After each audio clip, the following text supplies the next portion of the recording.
తెలంగాణలో ఎమ్మెల్యేల పార్టీ ఫిరాయింపుల కేసులో ఉత్కంఠ నెలకొంది. ఇప్పటి వరకు 8 మంది ఎమ్మెల్యేలకు క్లీన్ చిట్ ఇచ్చిన స్పీకర్ మరో 2 ఎమ్మెల్యేలను విచారణకు పిలిచారు. కానీ ఈ 2 ఎమ్మెల్యేలు స్పీకర్ ముందుకు రాలేదు. దాంతో ఈ కేసులో సుప్రీం మరోసారి స్పీకర్ కి స్ట్రాంగ్ వార్నింగ్ ఇచ్చింది.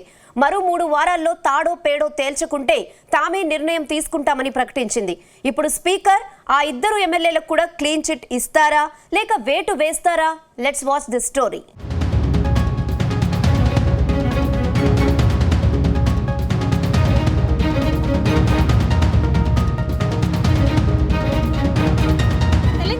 పార్టీ ఫిరాయింపుల ఎమ్మెల్యేల కేసు ఫైనల్ కు చేరుకుంది. ఇప్పటి వరకు 10 మంది ఎమ్మెల్యేలు పార్టీ మారితే వారిలో 8 మంది ఎమ్మెల్యేలకు స్పీకర్ క్లీన్ చిట్ ఇచ్చారు. మిగతా 2 ఎమ్మెల్యేలు మాత్రం విచారణకు హాజరు కాలేదు. త్వరలోనే విచారణకు హాజరవుతారని లేఖలు మాత్రం రాశారు. కానీ ఫిరాయింపుల కేసు మరోసారి సుప్రీంలో విచారణ జరిగింది. ఈ సందర్భంగా ఫిరాయింపు ఎమ్మెల్యేల అనర్హత పిటిషన్లపై నిర్ణయం తీసుకోవడానికి సుప్రీంకోర్టు స్పీకర్కు మరో 3 వారాల గడువు ఇచ్చింది. రాష్ట్రంలో ప్రస్తుతం జరుగుతున్న మున్సిపల్ ఎన్నికల ప్రక్రియ కారణంగా మరికొంత సమయం కావాలని స్పీకర్ లాయర్లు న్యాయస్థానాన్ని కోరారు. స్పీకర్ అభ్యర్థనను పరిగణనలోకి తీసుకున్న సర్వోన్నత న్యాయస్థానం విచారణను 3 వారాల పాటు వాయిదా వేసింది. కానీ స్పీకర్ ఇప్పుడు ఏం చేయబోతున్నారు అనేది మాత్రం ఆసక్తికరంగా మారింది.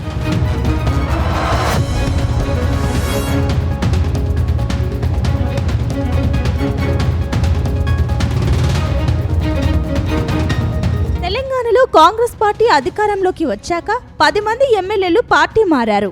వీరిలో 8 మంది ఎమ్మెల్యేలకు క్లీన్ చిట్ దొరికింది. తాజాగా జగిత్యాల ఎమ్మెల్యే డాక్టర్ సంజయ్ కుమార్ కు సైతం క్లీన్ చిట్ లభించింది. కానీ Khairatabad MLA Danam Nagender, station Ghanpur MLA Kadiyam శ్రీహరికి స్పీకర్ ఇప్పటి వరకు క్లీన్ చిట్ ఇవ్వలేదు. వారి విషయంలో స్పీకర్ తెగేదాకా లాగే ఆలోచనలో ఉన్నారని తెలుస్తోంది. ఎందుకంటే గత అసెంబ్లీ ఎన్నికల తర్వాత కాంగ్రెస్ ఎంపీ అభ్యర్థిగా దానం నాగేందర్ పోటీ చేశారు. అధికార పార్టీ నుంచి బీఫామ్ తీసుకుని పోటీలో నిలబడ్డారు.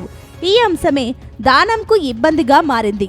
మిగతా ఎమ్మెల్యేల మాదిరిగా పార్టీ మారలేదని చెప్పడానికి దానంకు అవకాశం లేకుండా పోయింది. అందుకే ఆయన రాజీనామాకు సైతం రెడీ అయ్యారని ప్రచారం సాగుతోంది.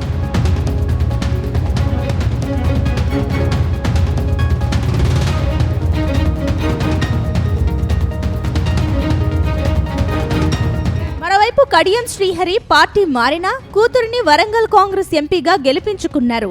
ఎన్నికల సమయంలో కాంగ్రెస్ పార్టీ తరపున జోరుగా ప్రచారం నిర్వహించారు. ఈ వ్యవహారం దానంకు ఇబ్బందిగా మారింది. అందుకే దానం కూడా స్పీకర్ నోటీసులు పంపిన గడువు కోరారు. ఈయన సైతం తాను బీఆర్ఎస్ పార్టీ ఎమ్మెల్యేనే అంటూ చెప్పలేకపోతున్నారు. అందుకే స్పీకర్ను మరింత సమయం కోరారని తెలుస్తోంది. కానీ ఈ ప్రక్రియలో జాప్యం జరిగిందని సుప్రీం ధర్మాసనం అసహనం వ్యక్తం చేస్తోంది. స్పీకర్కు ఇదే చివరి అవకాశమని స్పష్టం చేస్తూ తదుపరి విచారణను ఫిబ్రవరి నెలాఖరుకు నిశ్చయించింది. గడువులోగా పూర్తి చేయకపోతే స్పీకర్పై కోర్టు ధిక్కార చర్యలు తీసుకుంటామన్నారు. ఇప్పటికే ఫిరాయింపు ఆరోపణలు ఎదుర్కొంటున్న 10 మంది ఎమ్మెల్యేలలో 8 మందిపై దాఖలైన పిటిషన్లను స్పీకర్ కొట్టివేసినట్లు కోర్టు దృష్టికి వచ్చింది. మిగిలిన 2 కీలక ఎమ్మెల్యేలు దానం నాగేందర్, కడియం శ్రీహరి కేసుల్లో ఇప్పటి వరకు తుది నిర్ణయం తీసుకోకపోవడంపై న్యాయస్థానం తీవ్రంగా స్పందించింది. ఒకవేళ ఇచ్చిన 3 వారాల గడువులోగా ఈ ప్రక్రియను పూర్తి చేసి నివేదిక సమర్పించకపోతే స్పీకర్పై కోర్టు ధిక్కార చర్యలు చేపట్టాల్సి ఉంటుందని ధర్మాసనం ఘాటుగా హెచ్చరించింది. రాజ్యాంగబద్ధమైన పదవిలో ఉన్న స్పీకర్ నిర్ణీత కాలపరిమితిలోగా నిర్ణయాలు తీసుకోవాలని గుర్తు చేసింది.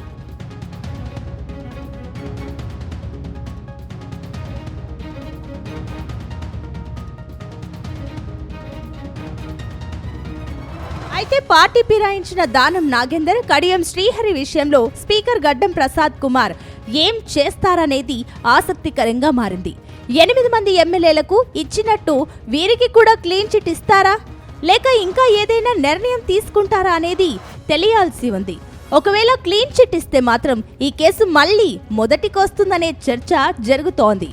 మరో 3 వారాల్లో 2పై కూడా అనర్హత పిటిషన్లు కొట్టివేసే అవకాశం ఉందని అంటున్నారు. ఆ తర్వాత స్పీకర్ నిర్ణయంపై కొత్తగా న్యాయ పోరాటం బీఆర్ఎస్ చేయాల్సి ఉందనే చర్చ జరుగుతోంది. అయితే పార్టీ ఫిరాయించిన ఎమ్మెల్యేలు బహిరంగంగానే అధికార పార్టీతో రాసుకొని పూసుకొని తిరుగుతున్నారు. ముఖ్యంగా మున్సిపల్ ఎన్నికల్లో కొందరు ఎమ్మెల్యేలైతే కాంగ్రెస్ పార్టీని గెలిపించాలంటూ ఎన్నికల ప్రచారమే నిర్వహిస్తున్నారు. మరోవైపు పార్టీ ఎమ్మెల్యేల్లో ఇద్దరికి కాంగ్రెస్ పార్టీ కోఆర్డినేటర్లుగా నియమించింది. భద్రాచలం ఎమ్మెల్యే తెల్లం వెంకట్రావు, చర్లింగంపల్లి ఎమ్మెల్యేలకు ఈ బాధ్యతలను ఇచ్చారు. కానీ స్పీకర్ మాత్రం ఎమ్మెల్యేలు పార్టీ మారలేదంటూ క్లీన్ చిట్ ఇస్తుండడంపై మేధావులు సైతం ఆశ్చర్యం వ్యక్తం చేస్తున్నారు.